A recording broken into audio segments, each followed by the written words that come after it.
Hello बच्चों, आज मैं लेके आया हूँ बिलियन से वन शॉर्ट वीडियो जो 12 का केमिस्ट्री है। जो महत्वपूर्ण प्रश्न जो कि बोर्ड में पूछा जाता है, मैं आज उन्हीं प्रश्नों को लेकर आपके आया हूँ। मान के कि यह लगभग 1 साल 2 साल गैप का हमेशा ही पूछता ही रहता है। आइए चलिए देखते हैं, ठीक है, कौन कौन से वो प्रश्न बिलियन से पूछा जाता है अधिकतर। ठीक है, तो पहला प्रश्न है कि पराशरण दाब से क्या तात्पर्य है।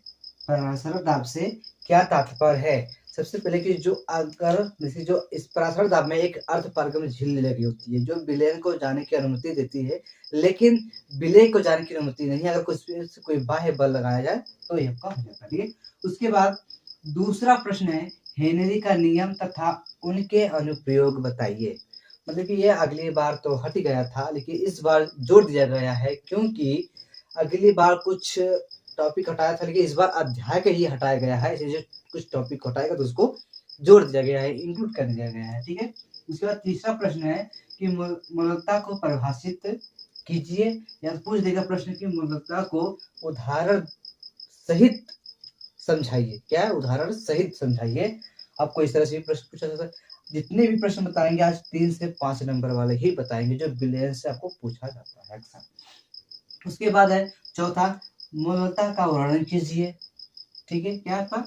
मूलता से वर्णन कीजिए। ठीक है पूरा। उसके बाद है पांचवा प्रश्न, हिमांक में औनवन से आप क्या समझते हैं। ठीक है, ठीक है, हिमांक में औनवन से आप क्या समझते हैं। हिम तोड़ेंगे तो हिम होता है बर्फ। देखिए, जब तक क्या वाइड मंडली के दाब से क्या 0 सेंटीग्रेड तक ना हो जाए उसको हम क्या कहते हैं, ठीक है। उसके बाद छठवां प्रश्न है वांट हाफ गुणांक पर संक्षिप्त टिप्पणी के।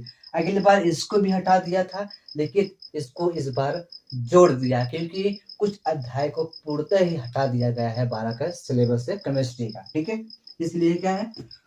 सातवां प्रश्न है, यह आपका न्यूमेरिकल से भी पूछा जा सकता है। मतलब इससे एक या दो न्यूमेरिकल फिक्स रहता है बिलियन से, और एक ही रहता है विद्युत रसायन से। मतलब ये लगभग ये फिक्स रहता है कि एक दो तीन तीन दो या तीन न्यूमेरिकल रहता है कि जो सवाल के आपको पूछता ही रहता है। ठीक है, तो एक सवाल उसमें से हम एक लाए हैं। ये लगभग इस तरह से सवाल पूछा जा सकता है कि 15 ग्राम पोटेशियम क्लोराइड को 1 लीटर जल में घोला गया है तो विलयन की, ठीक है, मोलरता ज्ञात कीजिए। यहाँ आपसे मोलरता क्या पूछा है, क्या होगा।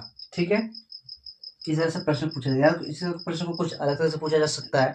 यहाँ पे पोटेशियम क्लोराइड न देकर कोई भी और तत्व दे दिया, सल्फ्यूरिक अम्ल दे जा सकता है, हाइड्रोक्लोरिक अम्ल दे सकता है। मतलब कोई भी यहाँ पर तत्व यौगिक का नाम यहाँ पर दे सकता है। ठीक है, आठवां प्रश्न है कि मोल अंश को उदाहरण सहित समझाइए। ठीक है, क्या है कि मोल अंश को उदाहरण सहित समझाइए। यह आपका भी प्रश्न है कि एक साथ लेकर पूछ दिया जाता है, लेकिन मोल अंश न पूछकर यह मोल प्रभाज भी पूछा जा सकता है। इसका दूसरा नाम है। ठीक है, क्या दूसरा नाम? मोल प्रभाज।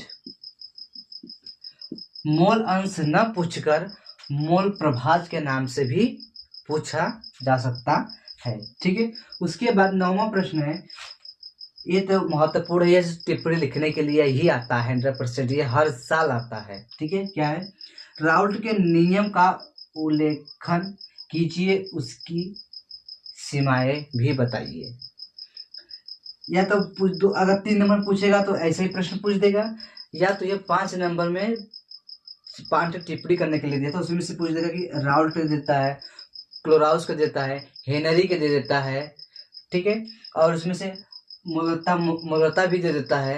ये आपको अलग अलग तरीके से आपको यह दे देता है। ठीक है, उसके बाद 10वां प्रश्न है प्रासरण तथा विसरण में अंतर बताइए या लिखिए।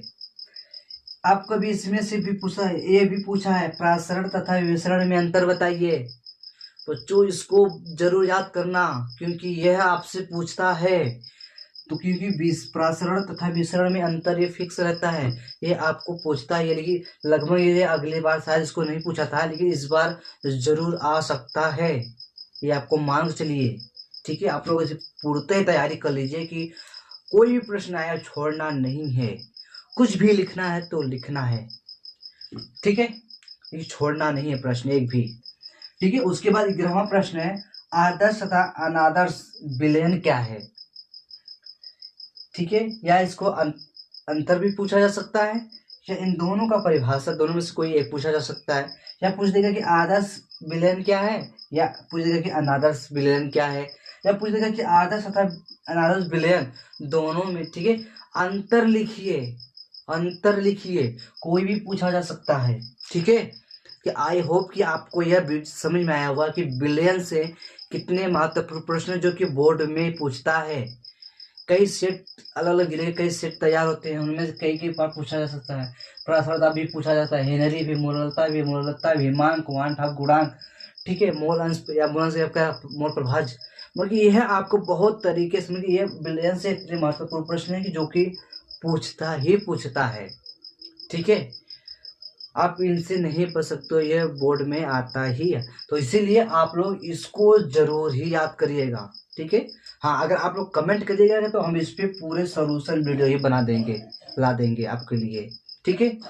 तो अगर आपको ये समझ में आ गया है तो कमेंट जरूर करिएगा। हाँ, आपको जो चीज़ें समझ में नहीं है आप लोग जरूर कमेंट करिएगा, ठीक है। तो के लिए जय हिंद, जय भारत।